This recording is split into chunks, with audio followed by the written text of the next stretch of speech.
Super obrigado, Carol. Bom, pessoal, vou começando por aqui. Aí acho que conforme o pessoal vai entrando, qualquer coisa a gente vai retomando, muito para respeitar o horário, principalmente de vocês que já chegaram. O objetivo hoje, então, é muito é, resgatar um pouquinho do que nós falamos na aula passada, né? Acho que um pouco de tudo aquilo que o Zumthor coloca como é, performance, como esse uso da voz, essa voz que provoca uma experiência. Então, é, essa experiência de recepção, olhar para tudo isso e agora pensar nesses recursos dentro do audiolivro, ou então como o audiolivro dialoga com esse conceito de performance. Então, acho que é um pouco essa a ideia. Então, hoje a gente olha bastante para o audiolivro, tá? Mas só para refrescar a nossa memória, mesmo que a conversa tenha sido segunda-feira, acho que é importante a gente resgatar algumas coisas, né? Então, só para retomar rapidinho, tem um ponto. Nós partimos então dessa ideia da voz, né? Então, a voz como esse eixo central de reflexão do Zumthor. Lembrando que voz é diferente de oralidade para o Zumthor, né? Então, voz é essa coisa física, né? Essa coisa que movimenta, que leva para a performance. Então, é um pouco essa ideia que nós falamos na aula passada. Então, dessa voz em performance. É, tudo isso mobilizando esse corpo sensível, então é sempre uma voz que provoca os sentidos, né? Então, quando nós vimos a Letrux lá lendo o trecho do Escute as Feras, tinha aquela coisa da plateia olhando, né? Então, da plateia atenta, da plateia quase que integrada ali junto com a Letrux, vendo essa leitura. Então, esse corpo sensível e tudo isso cruzando com esse conceito de teatralidade, né? Então, quase como essa quebra, né? Essa coisa da realidade interrompe a realidade e agora é um outro.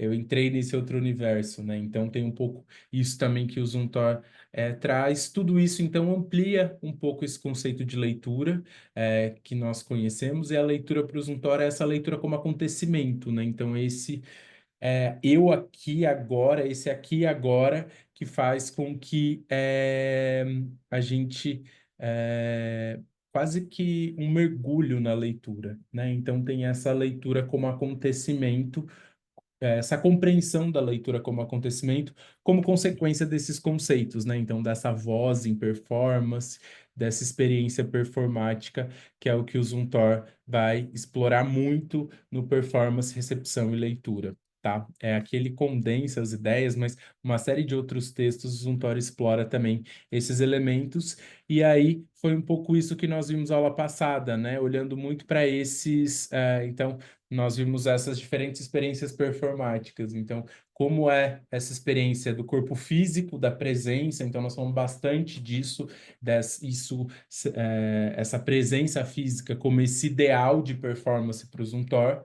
Por outro lado, nós olhamos lá um livro físico, né, que foi o Escute as Feras, que é um livro que, pensando nisso que o Zumthor coloca, tem menos performance, e aí ouvimos esse audiolivro, o audiolivro dessa mesma sequência do Escute as Feras, observando então que esse audiolivro tem uma performance, né? Tem uma escolha da voz, tem uma performance. Então, o que nós observamos é a performance física, que é esse ideal para o Zumthor, essa ideia de performance do Zumthor vem muito dessa presença física, né? Mas é possível ter performance em outros espaços, né? E aí, acho que deixando aqui para vocês, tem vários estudos que olham para a performance na literatura infantil, principalmente na questão do livro-objeto. A professora Diana trabalha bastante com essa materialidade, né? Então, como essa experiência também é uma experiência performática para o leitor, né? Então, tem uma série de pessoas discutindo isso, então, essa performance no livro físico. E aqui nós vamos, a partir de agora, pelo caminho da performance no audiolivro, né? Então, dessa voz, desse uso da voz, dessa experiência no audiolivro. Então, acho que esse é o nosso caminho a partir de agora.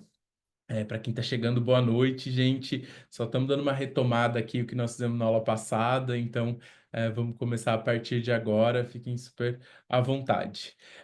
Então, a ideia agora desse momento é discutir muito essa questão da recepção e leitura do audiolivro literário, então, olhar para o audiolivro literário. é, e olhar para esse recurso ou para essa materialidade, para essa estrutura, pensando muito na presença da voz. Então, que voz é essa? Como essa voz se coloca? Como é essa performance? Como é essa experiência estética com o audiolivro literário, tá?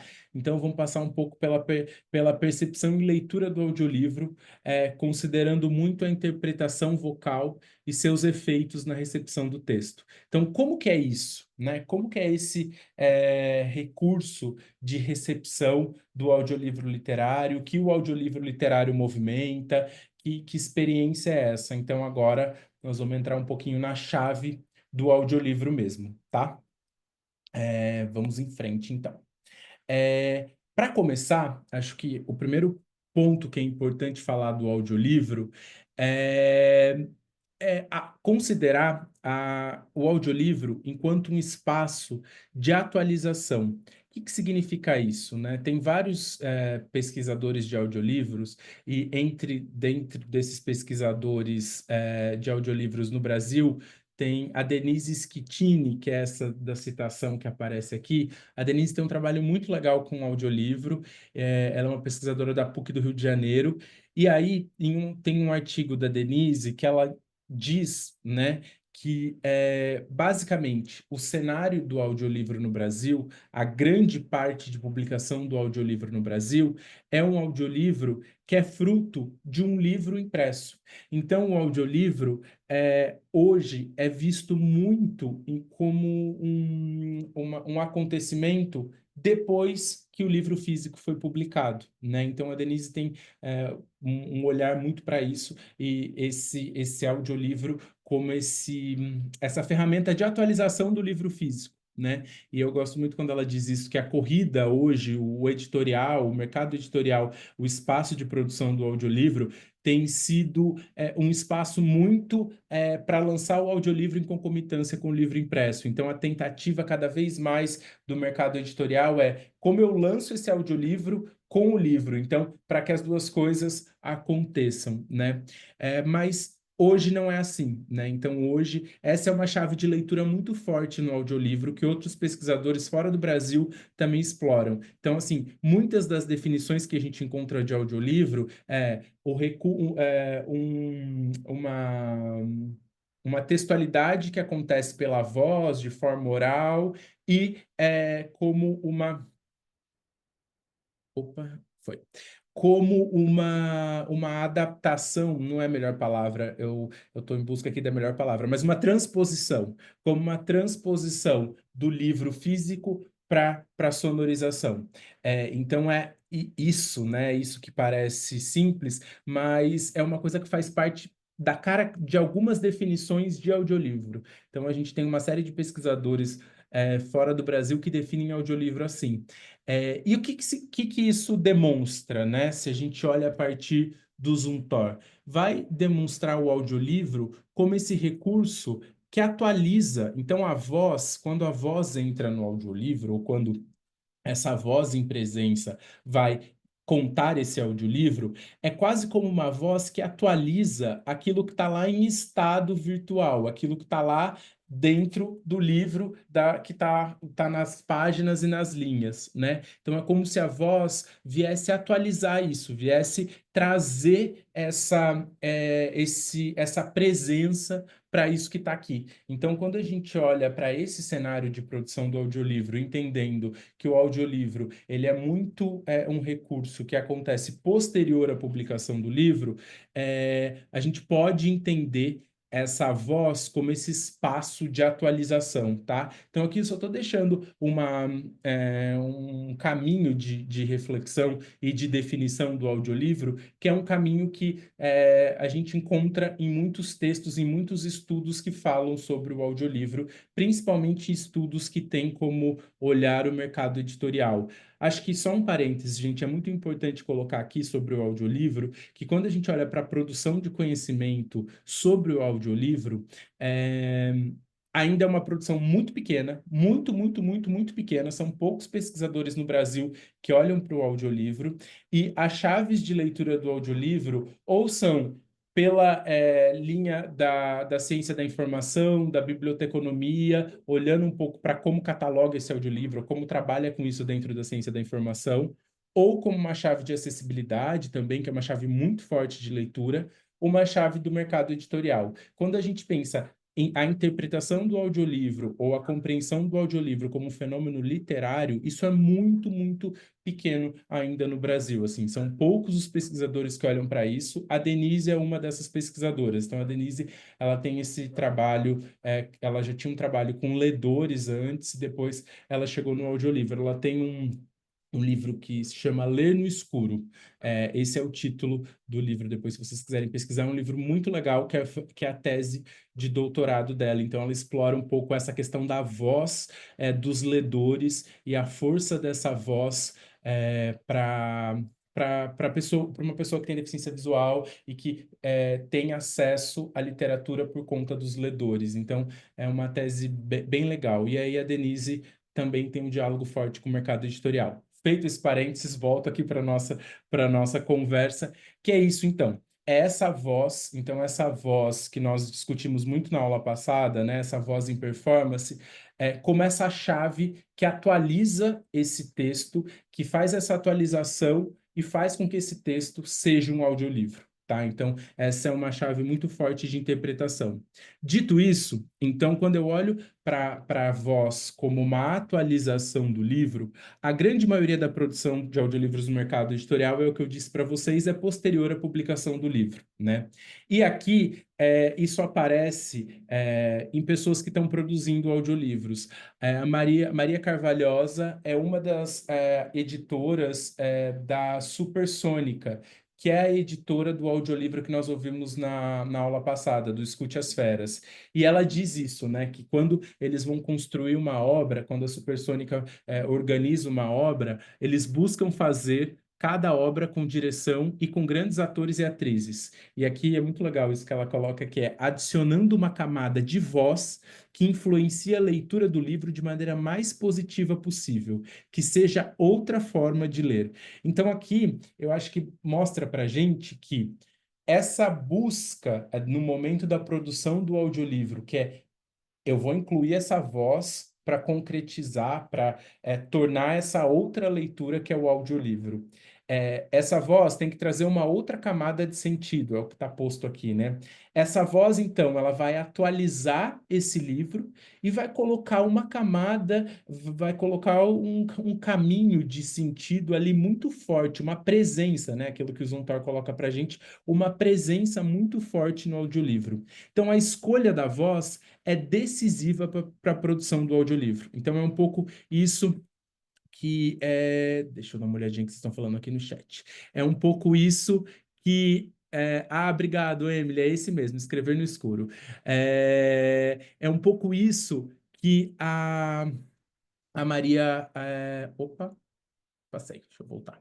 É um pouco isso que a Maria Carvalhosa vai colocar. Então, essa voz, a entrada da voz no audiolivro, ela cria essa outra camada de sentido. Então, tudo isso, gente, acho que para a gente pensar um pouco dessa produção do audiolivro, né? O que é decisivo, o que as pessoas que estão olhando para a produção, que estão atuando na produção do audiolivro, encaram como decisivo para a construção desse texto. É a voz, é essa entrada dessa voz e essa voz criando esse audiolivro literário. Então, essa voz ela assume uma presença, tudo aquilo que nós vimos com Zuntor, né? Então, a importância da voz é como se tudo aquilo que nós discutimos teoricamente tivesse acontecendo, sendo traduzido nisso que coloca aqui das pessoas que estão produzindo e das pessoas que estão investigando essa produção do audiolivro. Então, é a entrada da voz, essa produção do audiolivro, como essa atualização desse livro em estado físico, e isso coloca uma outra camada de sentido, tá?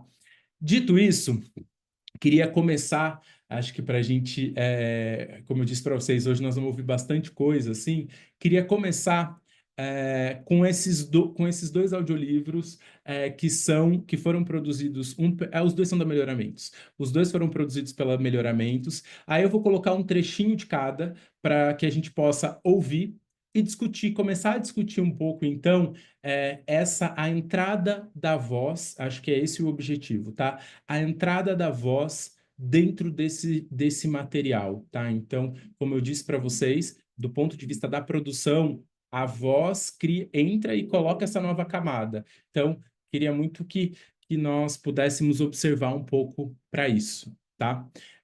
Vou começar por um garoto chamado Roberto, do Gabriel Pensador. Vou dar play aqui, e aí qualquer coisa vocês me contam, tá? Se tiver algum problema com som, não sair, é só me avisar. Editora Melhoramentos apresenta Um Garoto Chamado Roberto, escrito e narrado por Gabriel, o Pensador.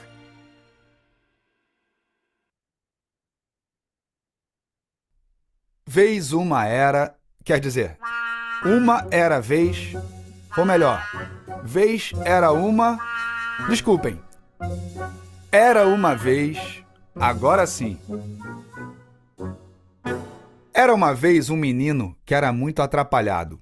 O nome dele era esquisito, porque foi escrito errado. É que o pai também se atrapalhava sempre, sem parar, e lhe deu um nome com uma letra fora do lugar. Quando o menino nasceu, o doutor viu que era homem e falou para os pais dele: já escolheram o nome? Mas seu pai não tinha tido escola. Era analfabeto, não sabia nem falar direito e falou: Roberto. O doutor estava com pressa e anotou assim correndo. O seu pai ficou olhando como se estivesse lendo, mas não entendia as letras porque não sabia ler.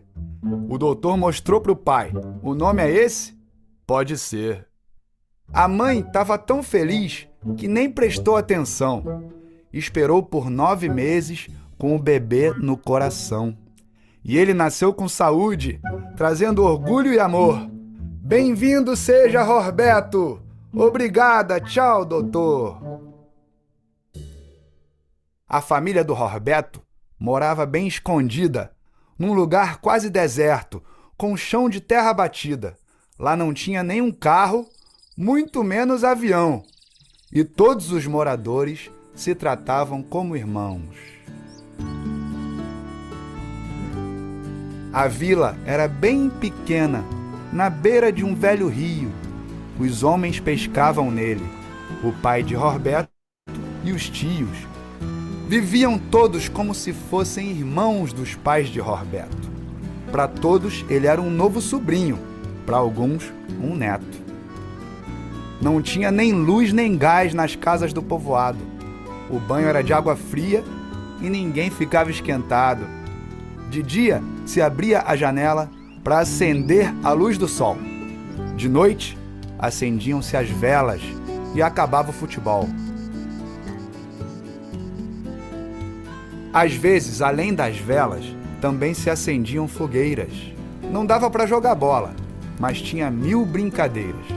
No céu, tinha um monte de estrelas, formando estranhas figuras. Nas árvores, jabuticabas, brilhando de tão maduras. Na casa do bebê Roberto, morava um cão vira-lata, que parecia até gente, criança de 4 patas. Filé era inteligente, sabia andar sem coleira, pescava sozinho no rio, subia em jabuticabeira. Os homens e as mulheres... Bom, infelizmente, por conta do tempo, não vai dar para a gente ouvir toda a história, então eu fui selecionando alguns trechinhos. Eu acho que esse começo traz para a gente uma série de... É muito bom, né? Muito bonitinha. Essa história é muito delícia. Esse é um dos meus preferidos. É, mas é isso, acho que já já a gente conversa um pouco sobre a voz. Vou colocar um segundo, tá? Vou colocar. Esse também é da editora Melhoramentos.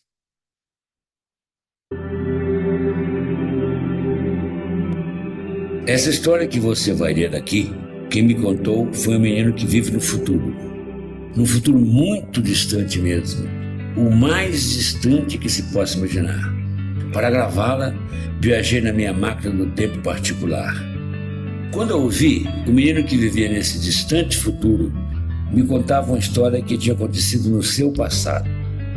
Conclusão: o passado dessa história está também no futuro. Como essa história já está contada, mas ainda vai acontecer, me ocorreu que, para recontá-la, eu deveria usar um tempo de verbo que os gramáticos se esqueceram de criar. Os gramáticos não sabem que a gente pode viajar no tempo. Para contar histórias assim, já deviam ter criado o tempo de verbo que eu inventei, o pretérito imperfeito do futuro do indicativo. Não posso começar uma história que se passa no futuro dizendo, por exemplo, era uma vez um herói, porque a vez ainda será. Também não posso dizer, nosso herói se chamava, porque ele ainda se chamará. O jeito que achei foi usar o meu novo tempo de verbo e começar a história assim. Era uma vez um herói que se chamarava. Os autores de ficção científica não pensaram nisso. Mas sabe uma coisa? Foi bom eles não terem pensado. As histórias iam ficar muito esquisitas, não é não? O melhor que fazemos, portanto, para contar tudo, é imaginar que já estamos no século 3000, aonde chegamos porque os habitantes da Terra tomaram juízo, pararam de derrubar as florestas, não deixaram subir a água dos mares, impediram que um fogo esquentasse os campos e o ar, e a vida continuou. Século 3000. Foi lá que acabei parando com minha máquina do tempo. Acho que ninguém jamais foi tão longe futuro adentro.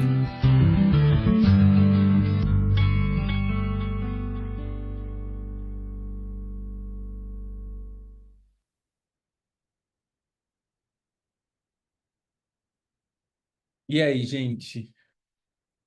Queria ouvir vocês, se alguém quiser falar alguma coisa sobre a voz. Acho que é, são duas produções que têm essa voz, né? Mas não sei se alguém quiser falar alguma coisa, quiser trazer algum ponto, fiquem super à vontade. Alguém conhecia, já ouviu algum desses dois audiolivros? Ah, Ziraldo, sim, Amélia. É, eu também, eu adoro essa introdução, essa abertura do Ziraldo e essa brincadeira, né, com o tempo verbal, com essa coisa que ele faz de uma era, vez, enfim. Acho muito... Ah, legal, Meli. Gente, ótimo. Eu vou passar então, acho que qual é a ideia, né? Então, quando a gente olha para esses dois textos, fiquem à vontade, tá? Se alguém quiser trazer algum outro ponto, vou acompanhando vocês aqui no chat. Se quiserem abrir microfone também, gente, tá? Fiquem super à vontade. A primeira coisa, então, acho que o ponto de partida que nós podemos ter aqui com essas duas obras é um pouco essa reflexão que nós fizemos no começo, né? Essas duas produções do audiolivro é posterior ao livro físico. Então, essas duas obras foram publicadas em livro físico e depois elas ganharam uma versão de audiolivro, né? Esse livro do Gabriel Pensador tem um tempo muito distante, assim, entre a publicação do audiolivro e a publicação do livro físico e a publicação do audiolivro, por volta de 10 anos, se eu não estou enganado. Mas é um tempo muito distante. Então, essa reflexão, né, esse conceito que aparece do audiolivro como esse recurso, como essa possibilidade literária que vem posterior ao livro físico, parece se confirmar em muitos desses casos, tá? Então, aqui a gente tem dois exemplos de que isso acontece em muitos dos casos, por mais que o mercado editorial tenha tentado encurtar e lançar essas coisas juntas, ou até o audiolivro primeiro e depois o livro. Isso é um exercício. Eu estava, inclusive, hoje falando com um produtor de audiolivro que está em busca dessa inversão, assim. Então, isso é uma realidade. Tá? Então, acho que esse é um primeiro dado que essas duas obras colocam para a gente.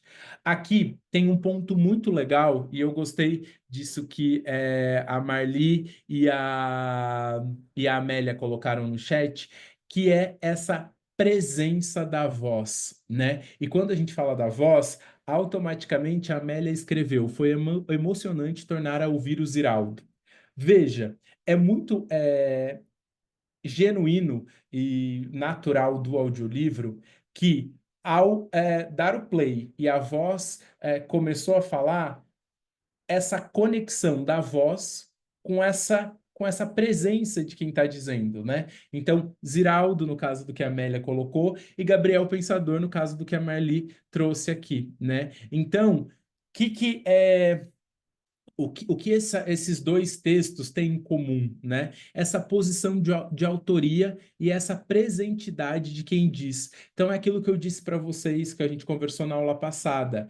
É como se, então é sempre importante colocar isso, o Ziraldo estivesse contando essa história, né? É como se o Gabriel Pensador estivesse contando essa história, quando, na verdade, nós sabemos que para essa gravação, para a construção, tem toda uma equipe, né, que cuida desse ritmo narrativo. Então, tudo isso é pensado, tem lá todo esse cuidado enunciativo que a equipe faz para que o ritmo seja um ritmo adequado para o audiolivro, para que as palavras, a cadência, o timbre que o Gabriel Pensador vai usar para fazer as rimas fique adequado para o audiolivro, mas a associação quando tem esse autor narrando, que automaticamente a gente faz dessa presentidade, né? Então, é como se eu estivesse diante do Gabriel Pensador narrando esse livro. Então, isso é uma coisa muito presente. E aqui acho que é uma outra característica do audiolivro infantil.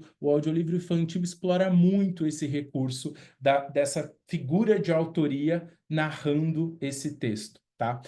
Já já nós vamos passar por um outro texto que também tem isso, um outro audiolivro que também tem isso, mas me parece que tem dois caminhos para o audiolivro infantil com relação à voz.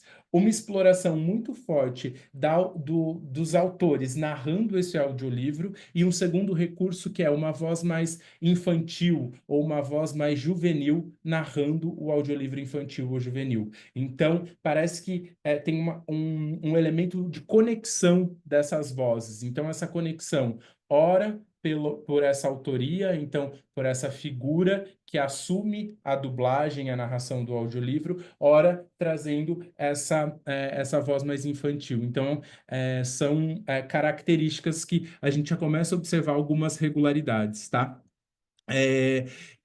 E aí é importante, acho que trazendo esse elemento, é importante que a gente reconheça que é o Gabriel Pensador narrando, mas com uma vocalidade preparada para esse audiolivro. Então tem escolhas de ritmo, de timbre, de entonação, de como o Gabriel Pensador faz a rima, né?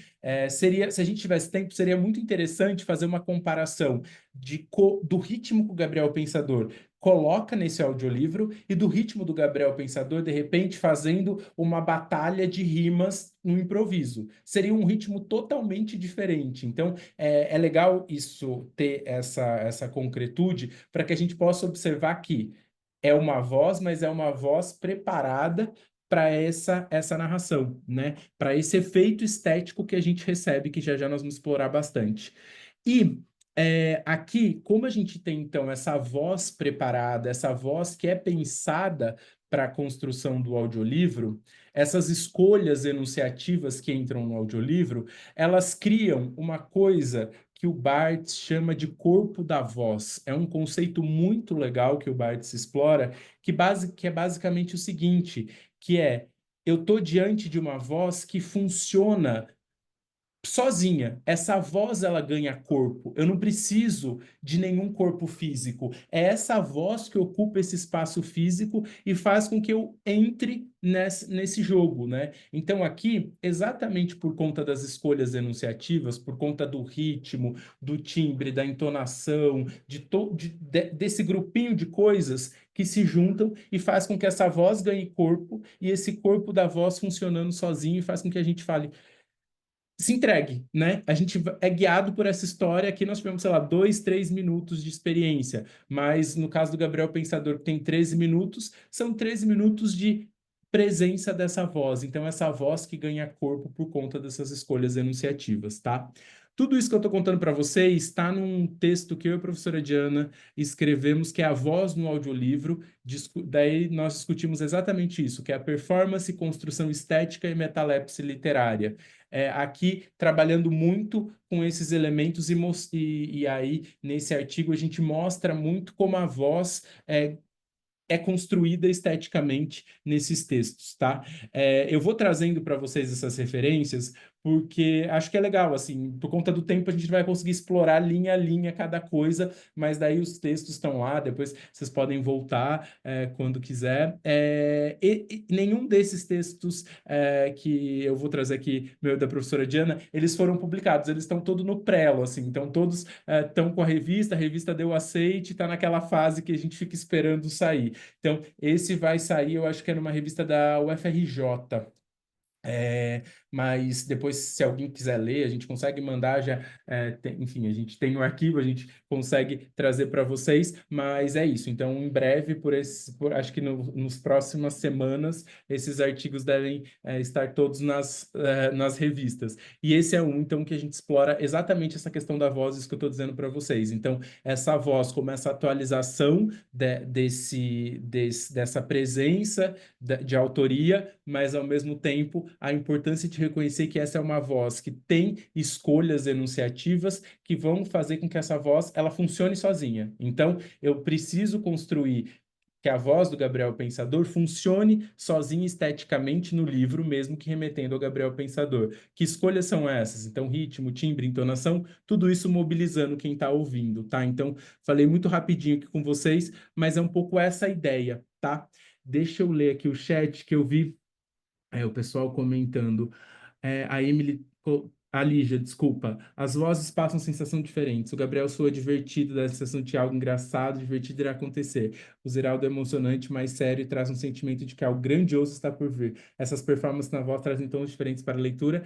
Ótimo, Lígia, muito legal.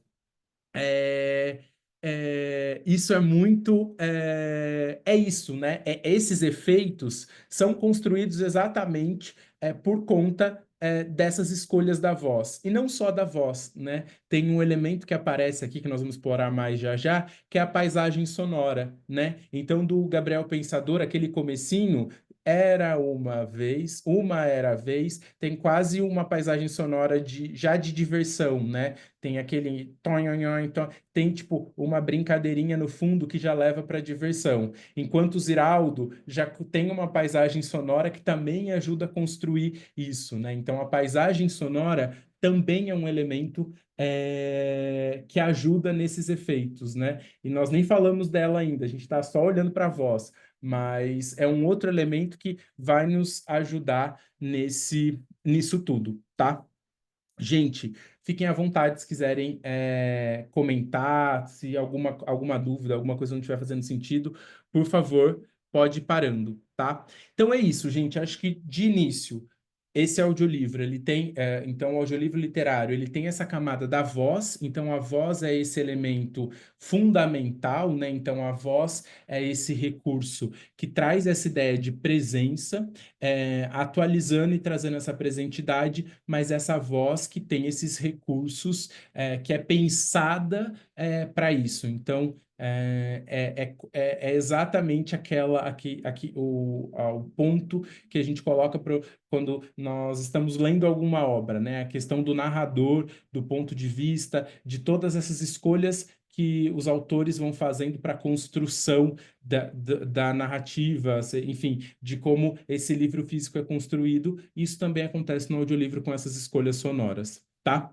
Vou passar para outros dois exemplos, que eu acho que aqui queria muito que a gente observasse a voz, mas também a paisagem sonora. Então aqui agora a gente vai começar a ampliar um pouquinho, tá? A gente sai só da voz e vai para um outro elemento que é muito recorrente na literatura infantil, em audiolivros, que é a presença de paisagem sonora. Então, para começar, nós vamos ouvir o Com Qual Penteado Eu Vou, que é um livro da Quilçã de Oliveira. A narração também é da Quilçã de Oliveira. Então, de novo, aqui a gente tem a autoria assumindo a narração. A Quilçã é uma contadora de histórias sensacional, assim, então essa é uma obra linda, e aí a Quilçã assume a narração. É uma obra também da editora Melhoramentos, e o segundo livro é Em Algum Lugar do Mundo, que é uma obra da Ana Cláudia Ramos, e a narração aqui não é da Ana Cláudia Ramos, é do Júlio Oliveira, e é um audiolivro da Editora do Brasil, tá? Então vou colocar os dois aqui. Vamos lá. Vou dar play. Aos seres amados que tudo me ensinam sobre virtudes, Meori, minhas mães Erdi Pereira de Oliveira, in memoriam, e Oxum, meus pais Genarino de Oliveira, Ciciá e Oxóssi, celebre os oris de Aisha de Souza Melo, Omoobá do Ilê Alaquetu Axé Oianjembe e da bebê Aisha Freitas Lopes, recém-nascida, filha da amada Valéria Freitas. Eu já as amo desde a eternidade e assim caminho, vendo sementes brotarem num jardim chamado humanidade. Quilçã. A minha irmã Luciana, uma das mulheres mais extraordinárias que conheço e tenho a honra de partilhar essa vida, e aos meus avós, Sebastiana, Cláudio, Alexandrina e Sebastião, pois sem eles não estaria aqui. Rodrigo.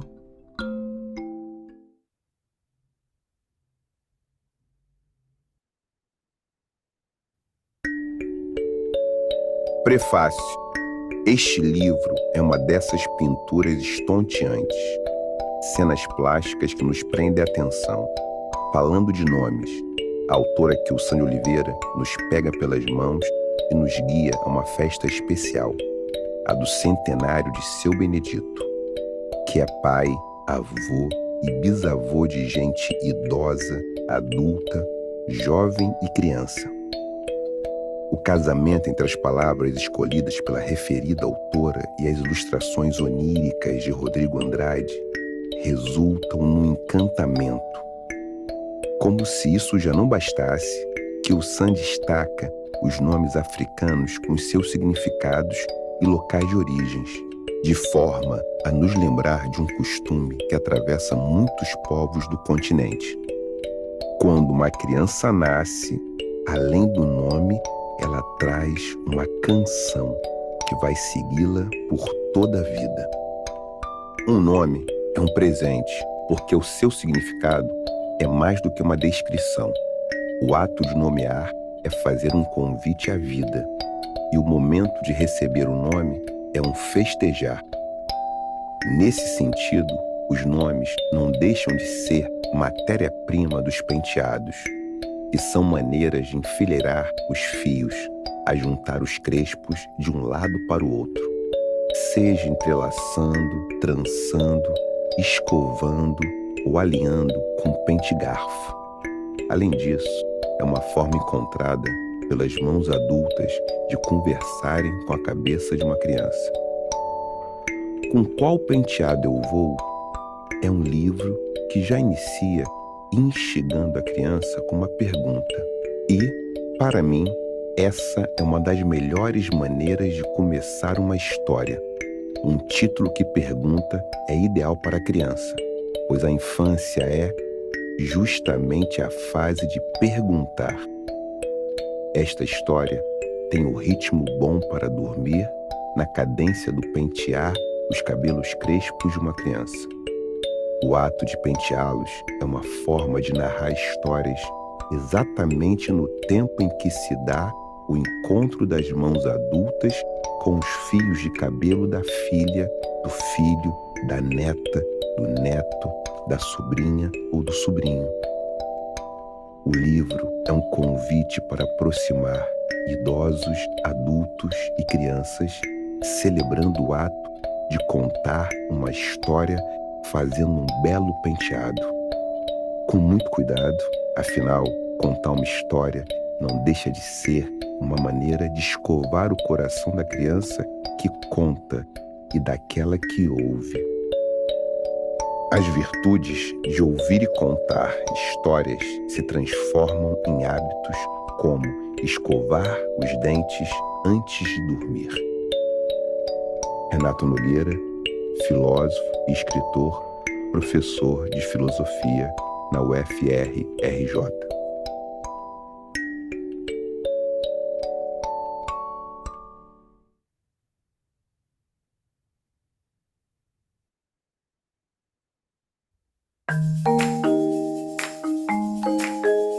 Hoje, o telefone por aqui começou a tocar cedo, já que é um dia muito especial. O aniversário de 100 anos do meu bisavô, seu Benedito.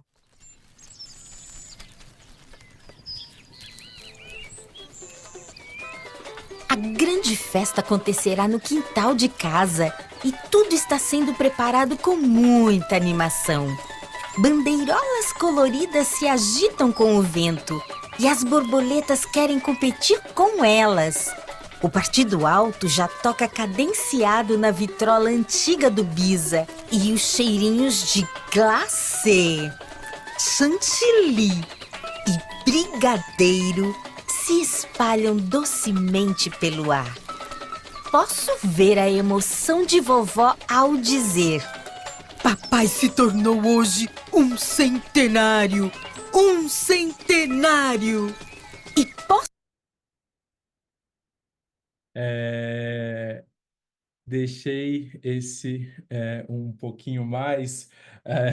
Eu fico muito mal também da gente interromper. Mas é isso, acho que são histórias. Fica aí o convite depois para vocês explorarem.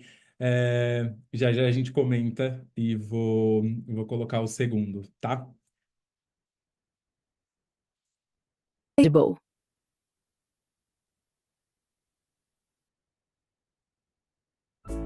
Editora do Brasil apresenta Em Algum Lugar do Mundo. Criança é criança em qualquer lugar do mundo. Inventa máquinas inovadoras e malucas, imagina histórias fantásticas, transforma qualquer situação em brincadeira e tem soluções para quase todos os problemas. Só não entende por que os adultos complicam tanto as coisas. Neste livro, você vai descobrir os mais profundos pensamentos, sonhos e desejos guardados no coração de crianças de todos os cantos do planeta. Onde quer que estejam, elas motivam o mundo a ser um lugar melhor. Escrito por Ana Cláudia Ramos e narrado por Júlio Oliveira.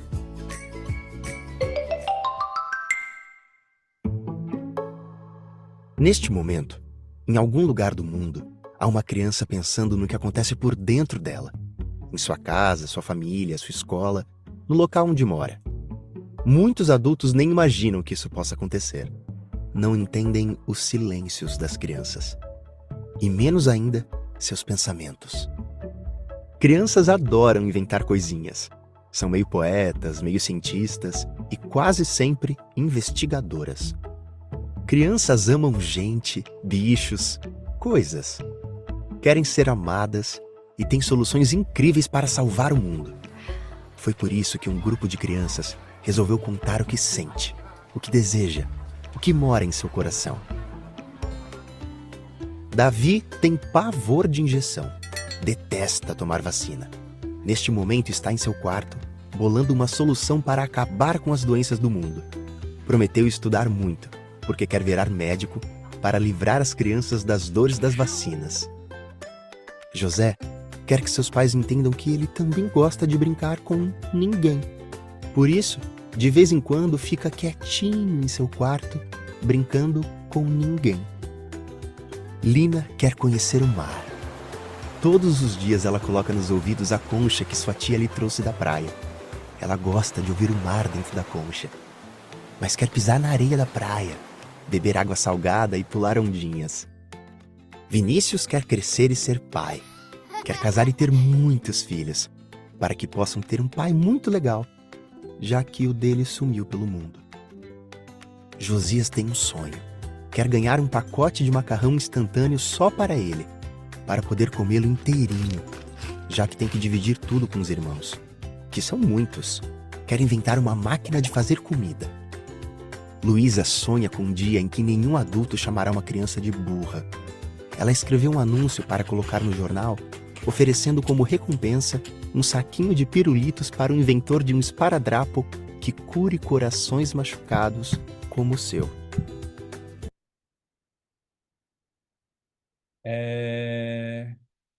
Eu sempre fico mal no momento de parar, é, mas acho que para a gente continuar por aqui, por conta do tempo, é, gente, trazendo então para vocês, acho que um pouco da ideia por trás da seleção desses dois livros, desses dois audiolivros, acho que a principal escolha aqui é por conta dos paratextos, né? Não só, acho que nós vamos discutir um pouco a questão da paisagem sonora, mas eu coloquei desde o início porque o Daqui o Sá de Oliveira tem uma característica muito legal que não é tão comum nas outras produções de audiolivros, que é os paratextos são narrados. Então, os agradecimentos são narrados, o paratexto, o prefácio, que é assinado pelo Renato Nogueira no livro físico, o Renato Nogueira narra, né? Então, o Renato Nogueira narrando, né? Então, esse paratexto no audiolivro. Então, isso é um refino estético desse livro que é desse audiolivro que é muito interessante. Então, acho que esse é o primeiro ponto. E em algum lugar do mundo, o textinho do início é o texto da contracapa. Então, nós temos o texto da contracapa no momento de introdução do audiolivro. Isso é diferente, por exemplo, do que a gente viu no Gabriel Pensador e tudo mais.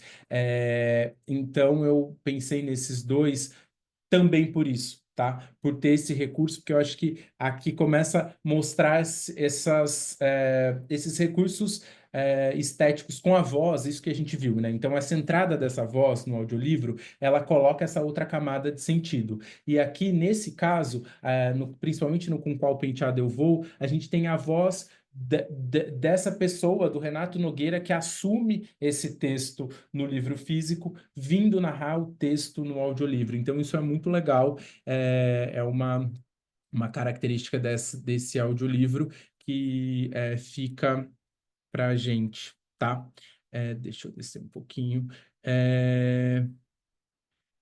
A Carol colocou. Acabei de ver, vocês estão comentando da árvore. Gente, tem uma série de audiolivros, isso é bom.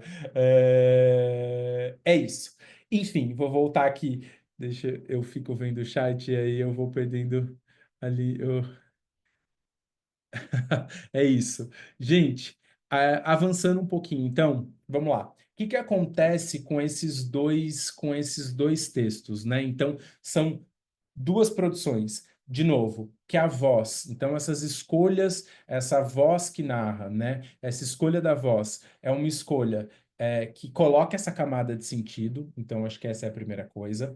Aqui tem uma diferença. O da Kyu-san, nós vamos ter a mesma, quase que um funcionamento muito parecido lá com o do Gabriel Pensador e o funcionamento muito parecido com o do Ziraldo. Tem essa autoria, né? Aqui o Sam narrando, tem o Renato Nogueira entrando para narrar esse prefácio, então tem sempre essa voz com essa característica de presença, né? Diferente do Em Algum Lugar do Mundo, que aqui quem narra é o Júlio Oliveira.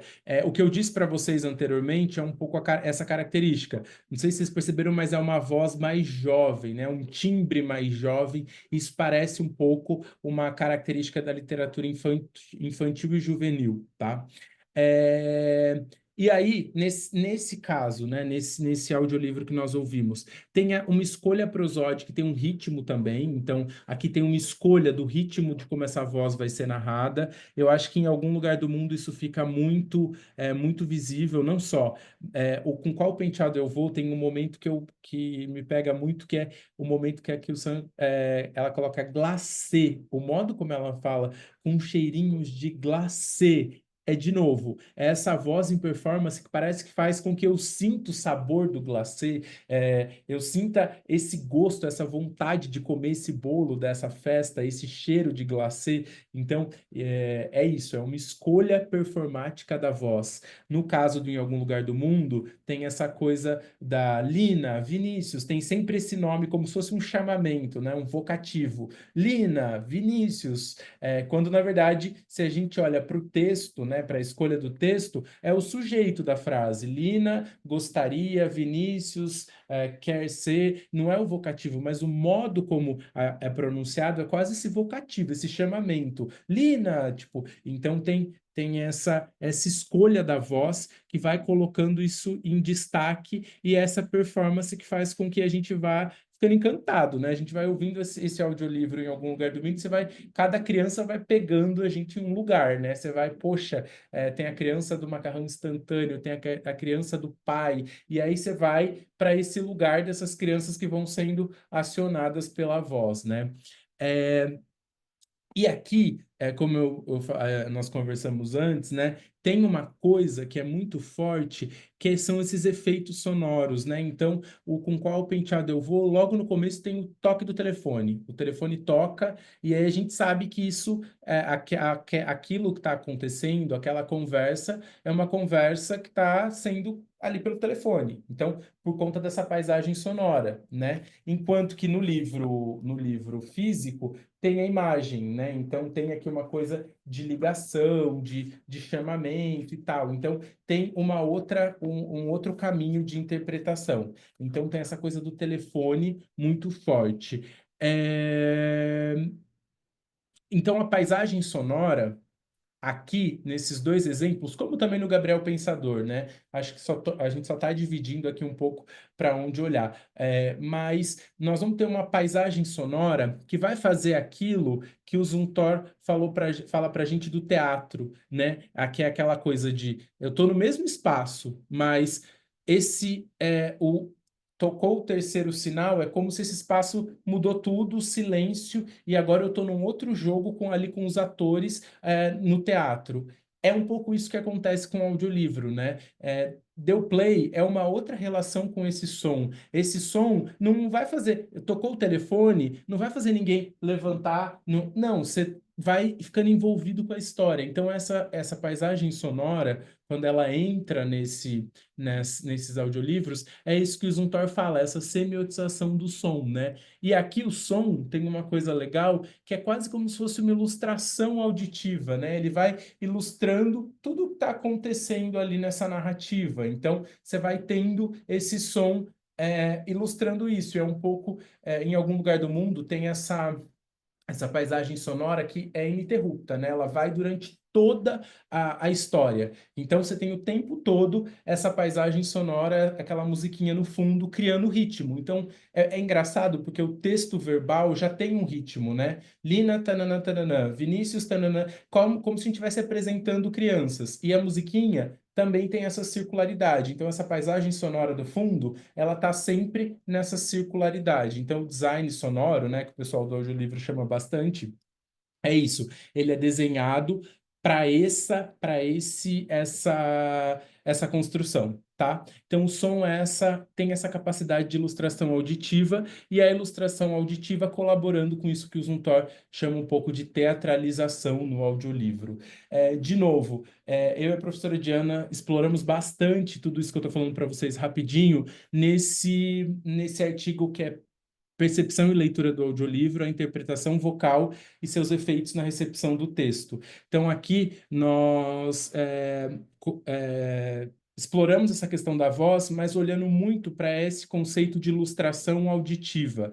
Para construir isso, nós usamos um texto da professora Lúcia Santaella, explorando a questão do som. Então, a professora Lúcia Santaella diz, discute um pouco no Matrizes de Linguagem a relação do som com essa função, com essa conexão da coisa que emite o som, e essa função quase ilustrativa do som. E aí foi um pouco esse o caminho que nós fizemos nesse texto para mostrar o potencial da ilustração do som, desse design sonoro e de tudo, todo esse refino, né? Que é super cuidado pelo pessoal que faz a produção e que tem o propósito de gerar essa recepção e essa semiotização do som. Então, isso que para a gente parece simples, na verdade é um cuidado estético que tem na produção para que a gente possa ter esses efeitos de presença, esse efeito de, opa, esse som está acontecendo, isso vai reforçando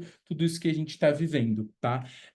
Esse artigo vai sair em uma revista que no Sul, eu não consigo lembrar agora, mas depois eu mando para vocês, tá? Isso é muito... Parece que cria a imagem da história. Que legal, Lígia, é exatamente isso.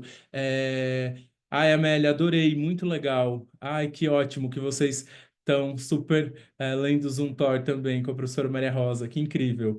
Muito bom, gente.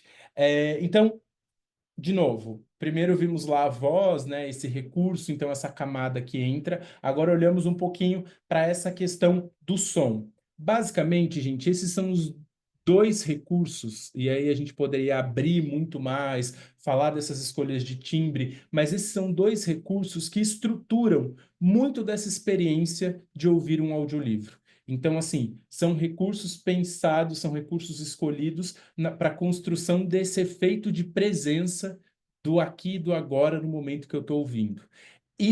Essa escolha da voz, ela vai abrindo uma série de caixinhas, né? Da presença ou não do autor, dessa voz juvenil, dessa voz que narra. O som vai trazendo uma série de elementos, como esse elemento de presentificação do som, de semiotização do som, dessa presença, desse ouvir atento, desse ouvinte em presença, né? Desse ouvinte...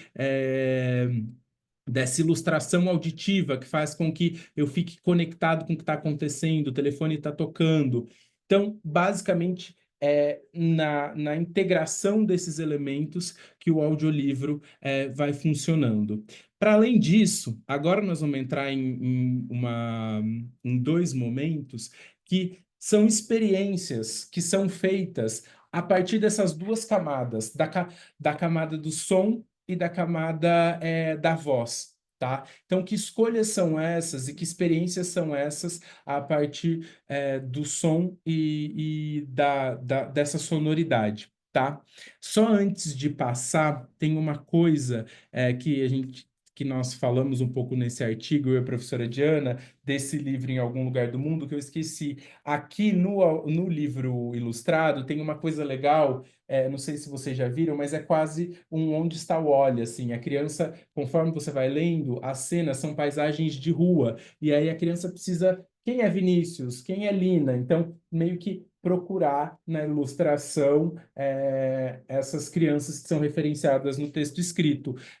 Isso não acontece no audiolivro, né? Então, é um recurso que, por exemplo, a gente não consegue manter no audiolivro. Então, tem algumas coisas também interessantes da gente pensar nesses processos de transposição de uma estrutura para outra, né? Então, de um livro ilustrado para um audiolivro, como é esse processo. Então, nós falamos também disso nesse texto, tá? Deixa eu só ver o chat aqui antes de ir para esse outro ponto. Cria uma ambientação, vozes no texto, excelente expositório para contador de histórias. Muito, Amélia, muito. O Zumthor, para contar histórias,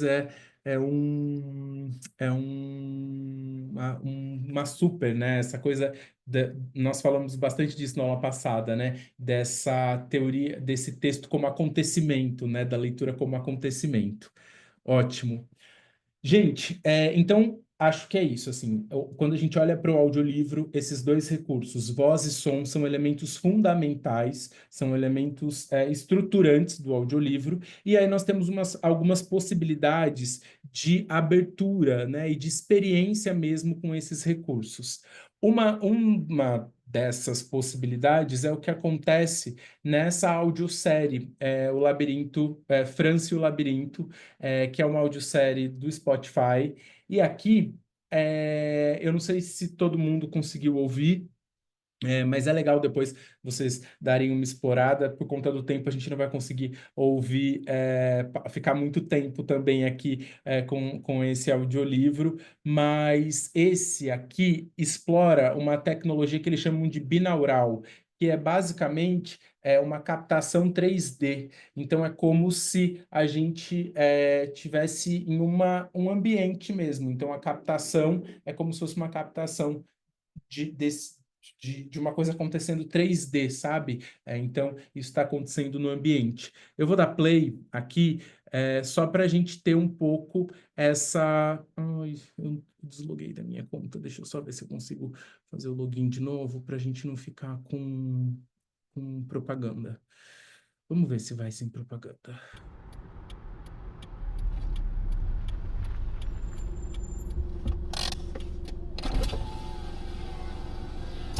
Olha lá, aquele mundo de gente ali. Tudo zumbi andando pra lá e pra cá. Isso é droga. Ó, no meu tempo, assim não. Polícia não ficava olhando, não. Quem não andasse na linha, cacetete cantava. Joaquim. Direitos humanos. Joaquim, me faz um favor. Sim, pô, não? O que foi? Guarda essa opinião de merda pra você e me descreve o que você tá vendo. Sim, mas é que, olha só. Não. Só descreve. Sua opinião tá me fazendo mal, cara. Tá certo. Tá bom. Tá?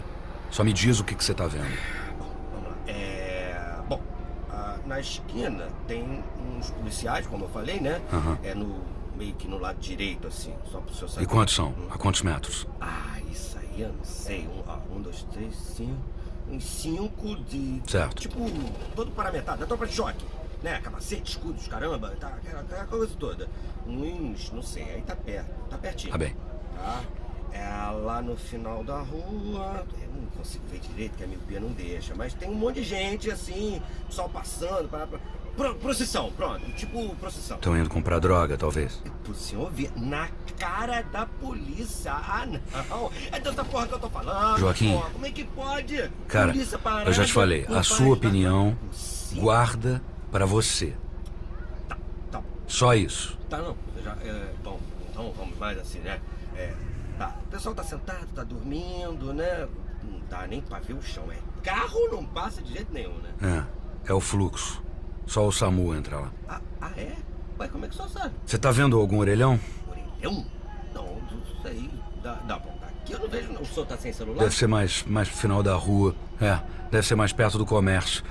Tá, o que mais você tá vendo? Olha só, seu França, a única pessoa de bem que eu tô vendo aqui é um cara da Bíblia ali que tá pregando pro vento. Tá, mas e orelhão? Tá vendo algum? Orelhão? Não, eu não tô... Olha só, seu França, eu tenho filho pequeno pra criar, entendeu? Eu vou embora daqui, vou sair. Não. Valeu, eu vou ficar. Tem certeza, seu França? Falou, Joaquim. Não. Obrigado. Por que o senhor vai entrar nessa zona de guerra? Não tem guerra nenhuma não, Joaquim. Isso é gente. Gente é bondade. É gente numa situação muito ruim. Tá bom. Tá bom. Eu sei o que eu tô fazendo.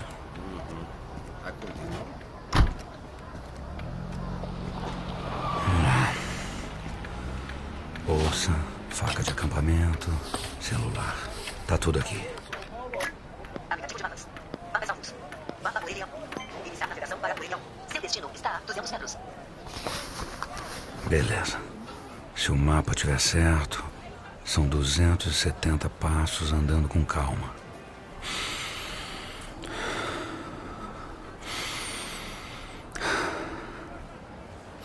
Vamos lá.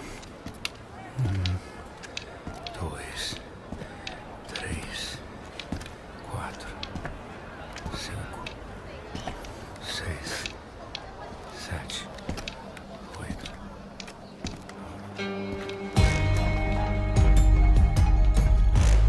França e o Labirinto. uma série original do Spotify. Episódio 5. Por sua conta e risco. Você, ei, eu posso ajudar? Você é da polícia, né? Sou, tá vendo não?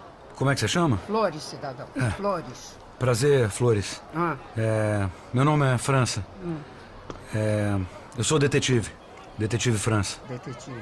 É quase aposentado também. Enfim, uma história longa. Sim. Mas eu tô aqui procurando uma pessoa. Sei. Dá uma olhadinha na foto, por favor. Não vi não, cidadão. Você viu? Negativo. Não, né? E você, Peixoto? Não, ninguém viu não, cidadão. O negócio é o seguinte, é parente seu? Não, não é aparente. Ah, já sei. A família contratou o senhor pra achar, né? Também não. É um amigo antigo. Olha, eu sinto muito pelo seu amigo, mas é muito difícil achar alguém aqui. Todo dia vem alguém atrás do familiar. Quase nunca dá em nada, cara. Mas é que se tem uma coisa que eu sou é teimoso. Eu sou teimoso. Dá pra ver. Eu vim só dar uma procurada. O cidadão ex-detetive, o senhor tem ideia de onde o senhor tá? Eu tenho ideia sim, Flores. Sim. Aqui é zona de tráfico, meu irmão. Eu tô sabendo. Se o cidadão entrar, vai ser por sua conta e risco. Será que algum de vocês podia me acompanhar? Não, a gente não pode sair daqui, não. Tá bem. Só mais uma perguntinha. Ah, O orelhão ah, fica nessa direção? orelhão? Ah, tá. Fica assim, ó. Seguindo reto aqui toda a vida, fica lá no final da rua. Tá bem. Você tá por tua conta e risco, hein, cidadão? Tá bem. Obrigado, Flores. Nada. Bom trabalho aí, pessoal. Vai com calma, hein? Seu destino está a 180 metros.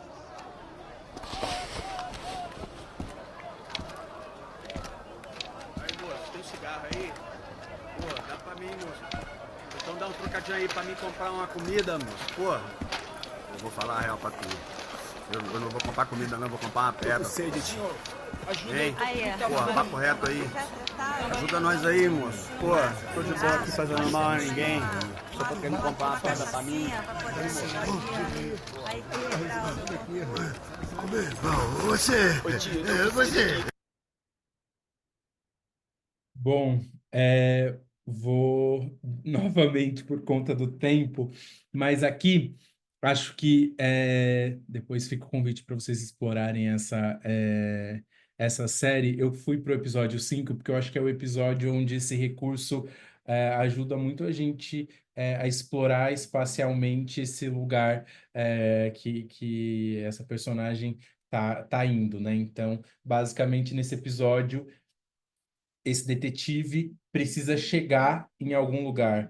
E aí, o lugar onde ele está, não quero dar spoilers, mas o lugar onde ele está e por onde ele precisa passar, essa caminhada, esse cenário, é muito construído por esses sons, né? Então, agora a gente viu um pouco isso, tem uma pessoa que se aproxima, pede alguma coisa, e essa pessoa vai desaparecendo, né? Então, é como se a pessoa estivesse pedindo, ou então esse deslocamento, né? Porque você vai tendo o passo desse detetive também, caminhada, né? Aquele momento do carro, o momento que ele sai do carro, isso também é construído por conta do som. Então, que recurso, que é isso, né? Que a gente tem dentro dessa audiosérie? Então, essa é uma audiosérie brasileira de suspense e esse tom detetivesco.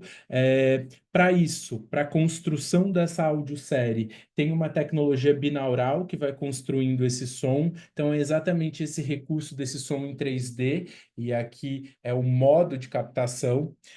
Porém, quando a gente olha então para isso e pensa nessa experiência estética, né, que esse recurso proporciona, é interessante considerar que aqui, esse fenômeno de presença do som, essa teatralização do som, esse som que movimenta, faz com que eu venha para cá um pouco, pera, o que está acontecendo aqui? O que está acontecendo ali? Para que lado eu estou indo? Tipo, está tendo uma conversa aqui, eu tento, eu movimento, né? Essa provocação que vem do som, e esse efeito não é só por conta do recurso técnico que é usado para captar o som. Isso é importante de considerar.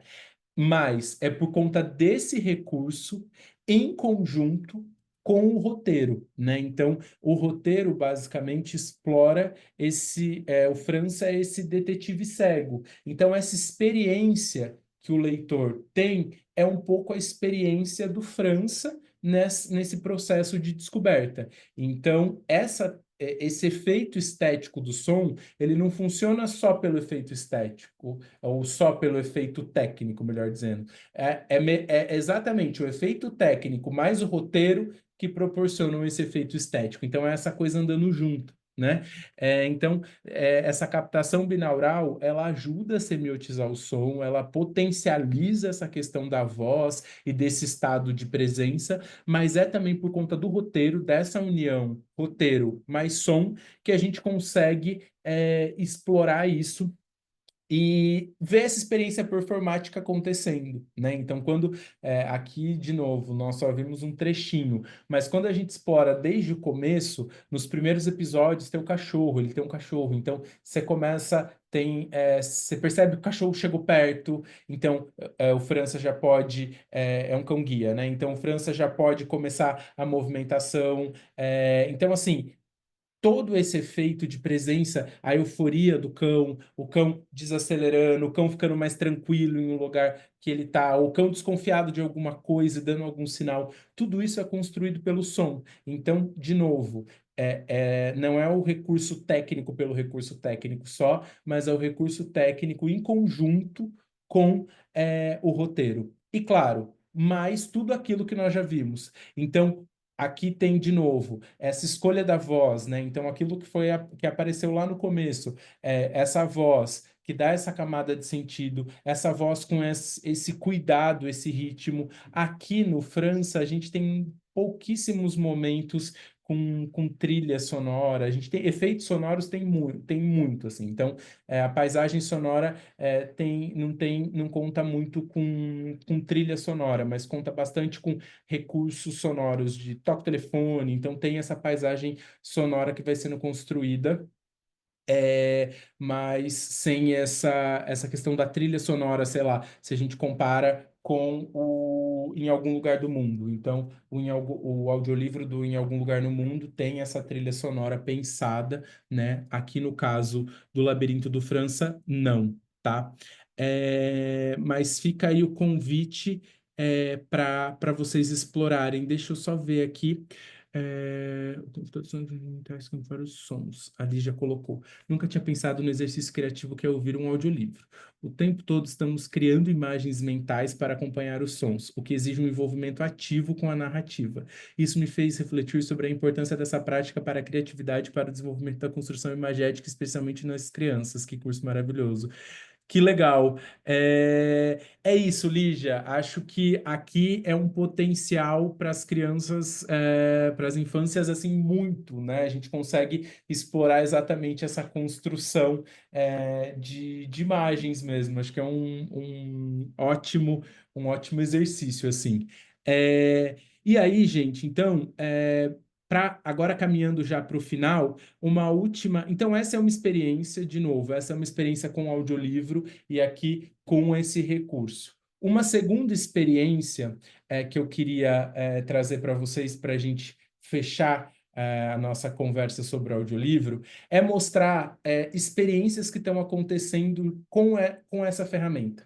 Então, isso tudo que a gente viu da voz, a voz construindo esteticamente essa experiência, a voz mais paisagem sonora, garantindo esse efeito de presença do som, tudo isso deixando a gente nessa posição que a Lígia acabou de descrever, né? Então, essa posição de recepção ativa, então é um ouvido ativo, esse ouvido é como se fosse um ouvido em presença, né? Eu acho que essa é um pouco a beleza estética do audiolivro, é colocar a gente nesse... esse ouvido em presença, esse fone de ouvido conectando a gente e levando a gente para essas experiências mesmo, isso tudo que a Lígia tão bem descreveu. Porém, a gente já tem outros casos de experiência com o audiolivro, e um desses casos são as tones. O que são as tones, gente? As tones são caixinhas de som, então ela basicamente é o seguinte, é uma caixinha de som como essa que vocês estão vendo aí na tela, então é uma caixinha de som que você deixa carregando, aqui tem um negocinho que você carrega na tomada, e ela tem uma orelhinha aqui que você liga. Então, é dessa forma que ela funciona. E aí, para o audiolivro tocar nessa caixinha, você precisa ter um bonequinho. Então, aqui, por exemplo, eu tenho esse bonequinho que é um astronauta. Se eu conecto o astronauta aqui, tem um ímã. Automaticamente ela puxa o ímã e a Tony começa... É que não vai dar para ouvir que está bem baixinho, eu estou de fone. Tá dando para ouvir? Is different and exciting. What might we find in outer space? Perhaps a new Ótimo. star or planet? And what new things will we learn? O que é isso, então, gente? Aí, ó, quando eu tiro... Ah, tá baixinho, né, Marli? Ela é muito baixinha mesmo. Aqui no espaço físico ela fica maior. Mas a ideia... Eu queria muito trazer a ideia para vocês. Então, como funciona? Se eu tiro esse bonequinho, para de tocar. Se eu volto o bonequinho, a história continua. Deixa eu tirar meu... eu tô com um efeito de fundo, isso está atrapalhando aqui para vocês verem. Deixa eu tirar. Agora vai ficar melhor. Então, ó, quando eu tiro, é uma caixinha de som normal. E aí aqui tem o ímã. Então, quando eu coloco,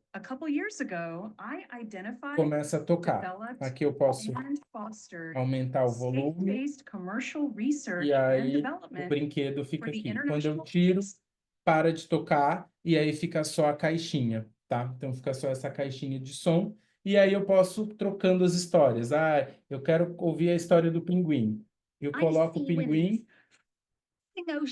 e começa a historinha. Então, eu consigo ir trocando de acordo com esses brinquedos. Aqui, gente, é uma experiência... Ah, que ótimo que vocês conseguiram ouvir melhor. Aqui, gente, é uma experiência, basicamente, que para o audiolivro acontecer, eu preciso manipular.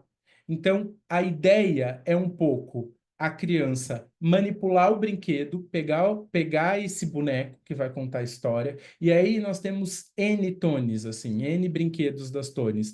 Desde brinquedos, histórias Disney, então, desde histórias Monstros S.A. aos clássicos da literatura. Então, Pinóquio, tem Chapeuzinho Vermelho, tem diferentes tones. E a ideia da Tony é exatamente essa, então. É transformar o audiolivro, essa escuta do audiolivro, guiada pela materialidade do brinquedo. Então, aqui a criança não precisa acessar uma tela ou acessar... Não. A experiência de ouvir histórias é guiada por essa manipulação dos brinquedos, tá? Então, aqui é um ponto legal da gente observar com esse recurso, que é esse experimentalismo do audiolivro e a performance já na manipulação dos bonecos. Então, é com a criança brincando com isso,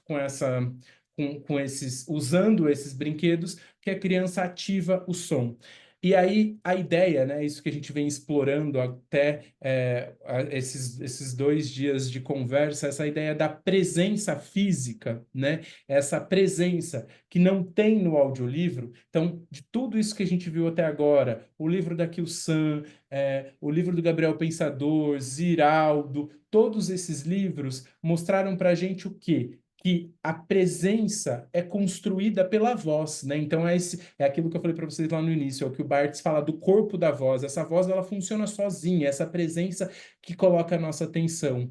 Aqui, além dessa voz, eu começo a explorar essa voz em conexão com uma presença física. Aqui, no caso, um bonequinho, né? um manipulável, né? Então, aqui, por exemplo, um astronauta. Então, eu tenho um manipulável, eu tenho, sei lá, o Pinóquio, eu pego o Pinóquio e o Pinóquio vai contar uma história. Então, eu aciono a história do Pinóquio a partir do momento que eu coloco o Pinóquio nessa posição. Então, aqui é legal a gente olhar para o audiolivro explorando outras materialidades. E isso tem sido muito comum na produção do audiolivro fora do Brasil. Então, as Tones é um exemplo de exploração do audiolivro. esses bonecos. Nós temos um outro que se chama Ioto. O Ioto funciona com um cardzinho, é como se fosse um videogame, sabe?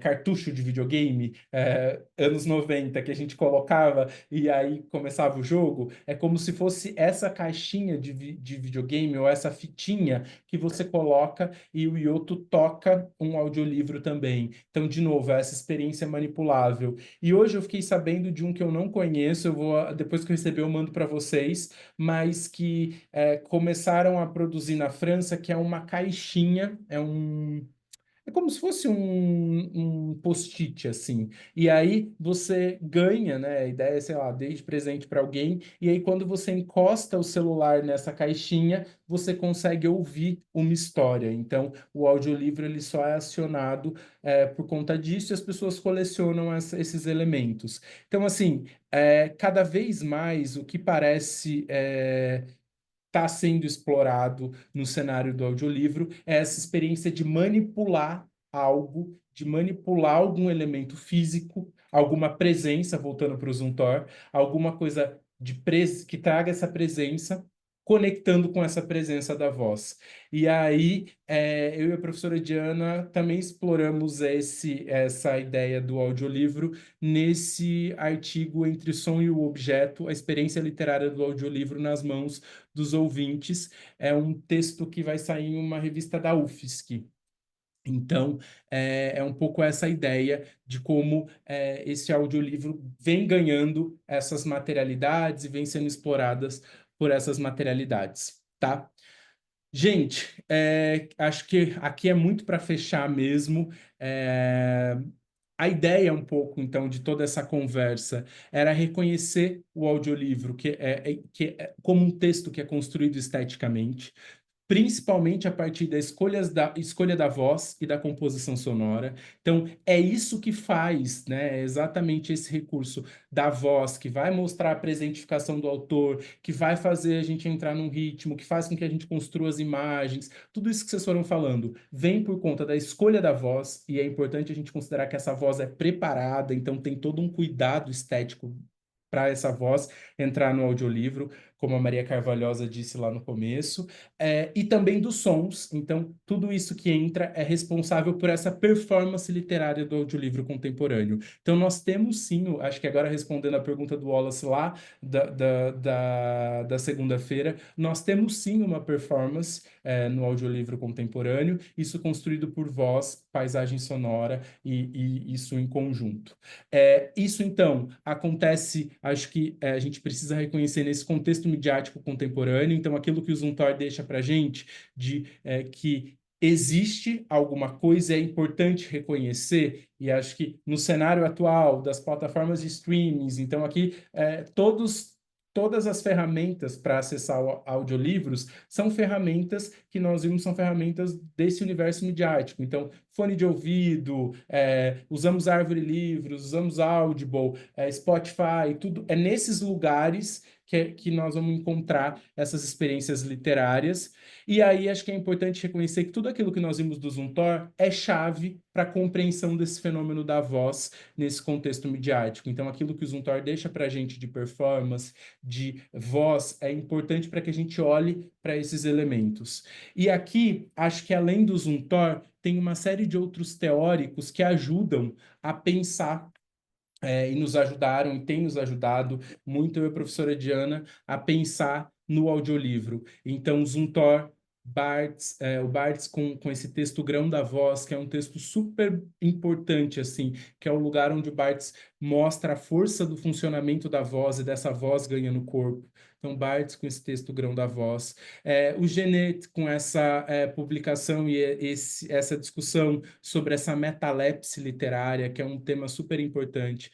Professora Lúcia Santaella trazendo essa discussão do som no Matrizes de Linguagem, quando a professora Lúcia Santaella explora essa questão do som como essa ferramenta quase ilustrativa e que recursos são esses, como é essa disposição do som para ilustrar. Então, nos ajuda também a pensar no audiolivro. A professora Diana Navas, com os estudos dessa objetualidade do livro, né? Então, o livro enquanto esse objeto, e aí como esse audiolivro vem explorando também esses recursos da voz em outros espaços. Então, assim, essas são algumas das referências de caminhos que a gente encontrou para explorar, mas certamente tem outras possibilidades e a gente segue aqui explorando. E acho que a inquietação de tudo isso que nós trouxemos para vocês, ela segue aqui muito com uma pergunta que eu e a professora Diana estamos em busca, que é, tá, agora que a gente entende um pouquinho mais do que é o audiolivro, como a gente faz para mediar isso? Qual o impacto do audiolivro na formação leitora? Como é a experiência para mediar um audiolivro? Então, é em busca disso que nós estamos nesse momento. Então, os nossos estudos, tudo isso que a gente está pensando, lendo, é muito voltado para isso. E é isso que a gente está em busca, assim. Como mediar um audiolivro, qual o impacto da entrada do audiolivro na formação leitora, e aí acho que fica o convite para vocês para a entrada para próximos encontros, assim, acho que é nesse momento, e aqui trazendo muito esse desejo. Eu tô lendo o chat aqui. É, que legal, Laís.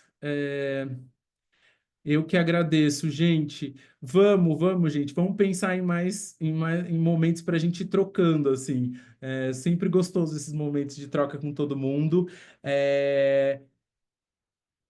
A Amélia trouxe um ponto mega importante para a gente aqui, ó. Lembrando que há pessoas cujo estilo de aprendizado é por meio da audição, né? Então, é muito isso. E a Laís tem um trabalho aqui importante também com audiolivro. A Laís que está aqui está desenvolvendo uma pesquisa de audiolivro. Então, também tem muito a contribuir com os estudos aqui. E é isso, gente. Acho que esse é o caminho que eu e a professora Diana trilhamos até aqui. A gente segue olhando muito para a mediação de audiolivro, olhando muito para o impacto disso. Novidades nós vamos contando, pode perguntar, professora Diana, a gente vai trazendo as nossas inquietações.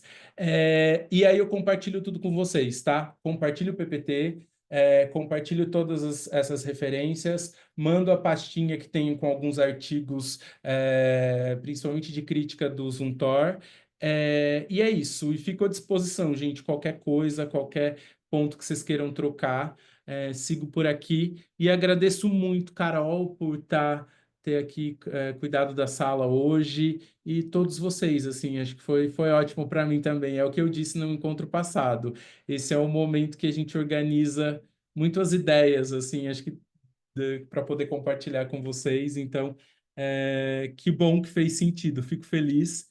Agradeço muito pelo tempo de vocês e vamos junto. Precisando qualquer coisa, vamos trocando.